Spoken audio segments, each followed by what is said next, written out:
Bizworld. With a 20 million ringgit boost from the 2022 budget, the Plantation Industries and Commodities Ministry will adopt a two-pronged strategy to address issues surrounding the palm oil. Its Minister Datuk Zuraida Kamaruddin said her ministry will fine-tune its anti-palm oil campaign while looking at new markets in the Middle East and Central Asia. Memang negara-negara yang menggunakan banyak minyak masak, iaitu palm oil. Jadi untuk Malaysia, kita akan tingkatkan production kita, tingkatkan kita punya ekspor kepada negara-negara sebelah timur. Pada masa yang sama, kita juga akan menangani isu anti-campaign kelapa sawit ni. The minister explained the anti-palm oil campaign is not due to the quality of palm oil products, but due to market competition of other oil products, including corn and soy oil in Europe and the United States.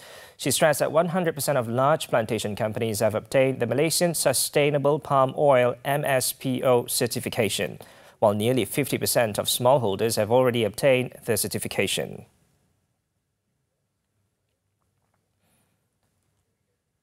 Malaysia's monthly export and import unit value indices for September dropped to 0.2% and 0.5% respectively. Chief Statistician Dr. Sri Muhammad Uzir Mahidin said the export unit value index fell 0.2% in September compared with the previous month, contributed by the decreases in the index of mineral fuels. On the other hand, export volume index rose 16.2% in the same month. It was reflected by the increases in the index of animal and vegetable oils and fats.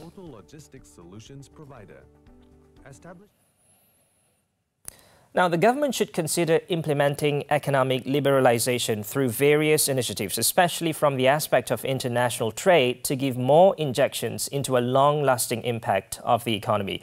Malaysian Rating Corporation, MARC, Chief Economist Firdaus Rosli said the government's initiatives were now more focused on private sector demand, as it accounted for about 60% of the country's GDP at present.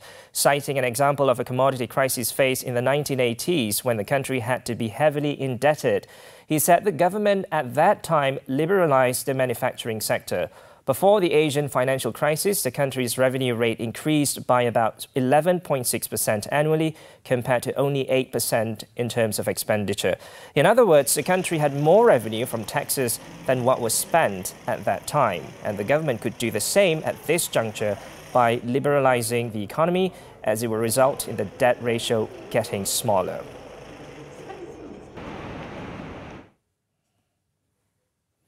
The one-off Cukai Makmur is expected to cost Hartalega Holdings nearly 640 million ringgit in its financial year ending March 31st, 2022. According to MIDF research, the potential loss in earnings is forecasted to be slightly mitigated by the stabilisation of nitrile rubber glove average selling price, or ASP, in the coming months. Due to multiple reasons, ASP of nitrile rubber gloves are now seeing price stabilization.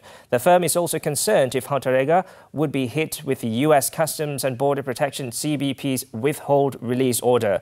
However, Hartalega said it has engaged with the CBP since October 2020, and the risk of exports ban to be imposed onto its goods seems low. Hartalega recently announced its net profit surged more than 67% to 914 million ringgit in the second quarter, ended September 30th. And that's all the time we have for Bizworld. I'm Muhammed, Ahmad, Hamdan. Thank you for watching and keep tuning into TV3.